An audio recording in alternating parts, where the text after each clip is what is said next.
So this is the second step in making a chopping block.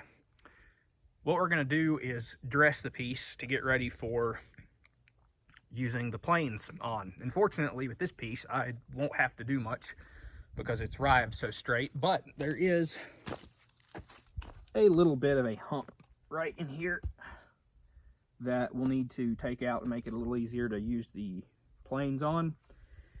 And I always do square off the edges here, maybe 1.5 inches to 2 inches square on the edges. I find it just, these edges tend to break out or get gouged, and it just makes the piece look a little more finished. And a nice crisp squared off edge is good for stock knife use.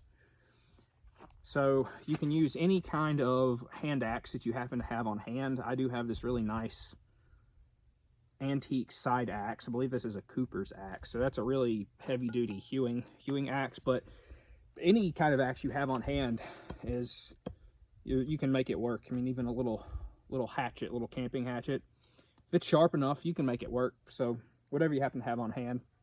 But if you're doing a lot of this stuff, having a true hewing axe, something from Grand's First Burke, or Wetterlings, or whoever, any of the modern makers, is going to make this easier. So we'll go ahead and see what we can do here.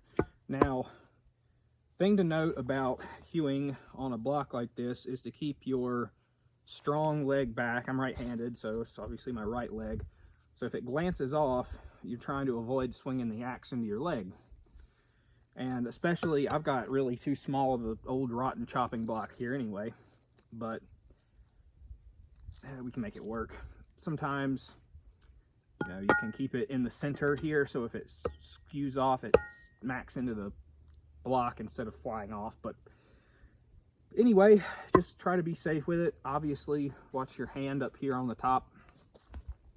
With a bigger piece like this, there's less risk, but still, you don't want to work above the halfway point on powerful strokes. So, and what we do, we start off making depth cuts or stopping cuts to kind of loosen that grain up a little bit.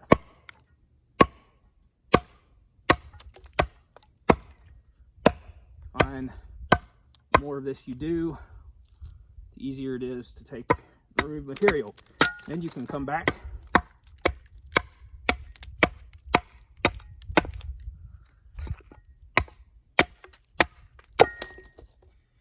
and there you go. That removed what little roughness we had in the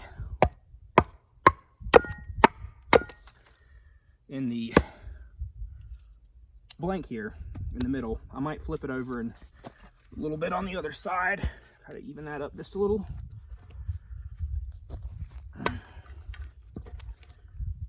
It's not going to be awkward on me. So, oftentimes,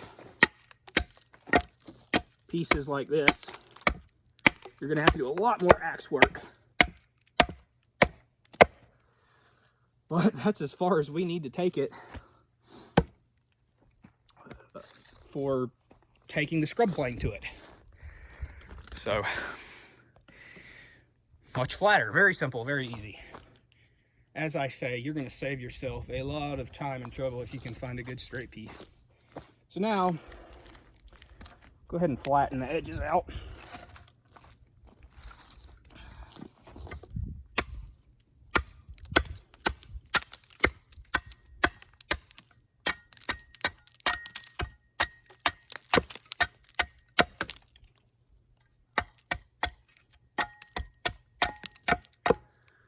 Nice thing about working with these side axes is it makes this super easy.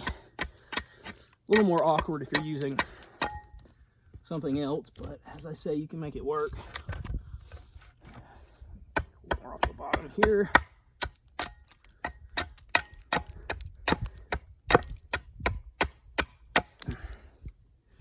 Okay, that's good enough there.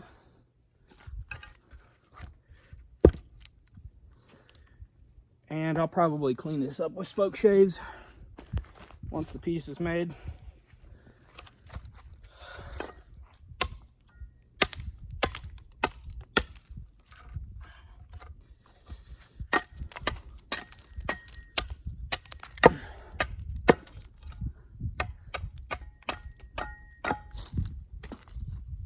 All right, that's good on that side.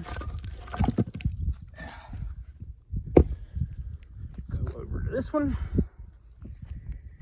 And this side's already a little flatter. Nature of trees having different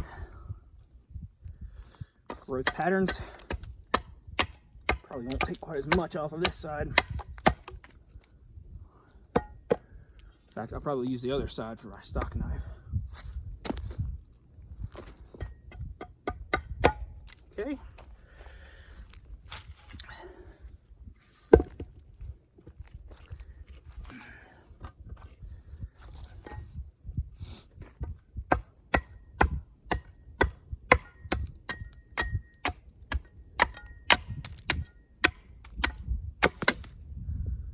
All right, well, that was simple enough.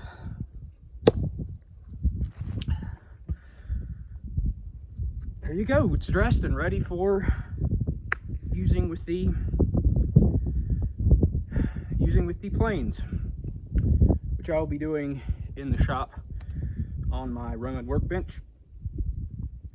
So unfortunately, my lack of skills in editing, this will be in multiple parts, so I apologize for that in advance, but it is what it is. So, on to step 3.